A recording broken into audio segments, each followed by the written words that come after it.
तारे लुकलुकतात पण ग्रह लुकलुकत नाहीत. अनेक वेळेला ऐकलेलं वाचलेलं हे वाक्य, पण खरोखर तसं आहे का? लुकलुकणं म्हणजे नक्की काय? किंवा चंद्र सूर्य ते सुद्धा लुकलुकतात का? कारणे द्या, तारे का लुकलुकतात? तारे का लुकलुकतात त्याच्या मागे एक प्रमुख कारण आहे, ते म्हणजे पृथ्वीभोवती असलेलं वातावरण. या वातावरणात वेगवेगळ्या दिशेनी वारे वाहत असतात. ठिकठिकाणच्या हवेचं तापमान वेगवेगळं असतं आणि त्यामुळे त्याची घनताही वेगळी असते. ताऱ्याचा प्रकाश जेव्हा वातावरणातनं प्रवास करतो तेव्हा वातावरणातील वेगवेगळ्या थरांमधून तो अनेक वेळेस अपरावर्तित म्हणजेच रिफ्रॅक्ट होतो आणि त्यामुळेच तारे आपल्याला लुकलुकताना दिसतात. मग चंद्र सूर्य अशा मोठ्या गोष्टी लुकलुकताना दिसायला हव्यात? तर त्याचं उत्तर आहे हो, त्याही लुकलुकतात, पण त्यांचा आकार तुलनेनं मोठा असल्यामुळे त्यांचं लुकलुकणं हे साधारण अशा प्रकारे दिसतं.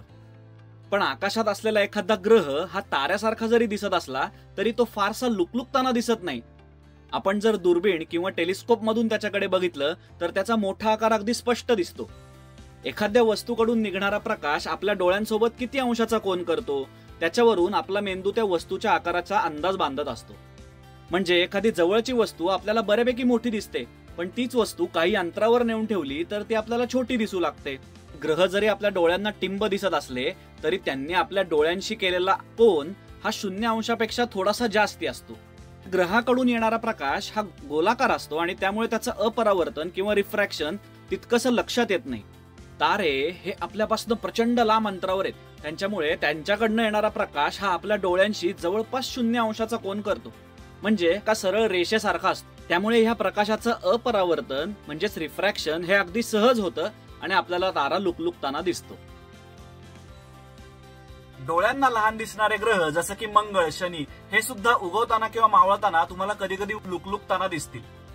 पण हे लुकलुकणं जे आहे ते डोळ्यांना खूप छान दिसत असलं तरी शास्त्रज्ञांना रिसर्चच्या दृष्टीने मात्र ते काही फारसं उपयोगाचं नाही. त्याच्यामुळे तुम्ही जर बघाल तर आपले मोठे मोठे टेलिस्कोप्स किंवा ऑब्झर्वेटरीज ह्या उंच डोंगर माथ्यावरती स्थापन केलेल्या असतात, जेणेकरून तिथे हवा विरळ असते आणि ताऱ्यांचं लुकलुकणं तुलनेनं कमी असतं. आजचा एपिसोड कसा वाटला ते कमेंट्स मध्ये सांगा, कारण त्याच्या पुढच्या भागात भेटूयात एक नवीन विषय घेऊन. धन्यवाद.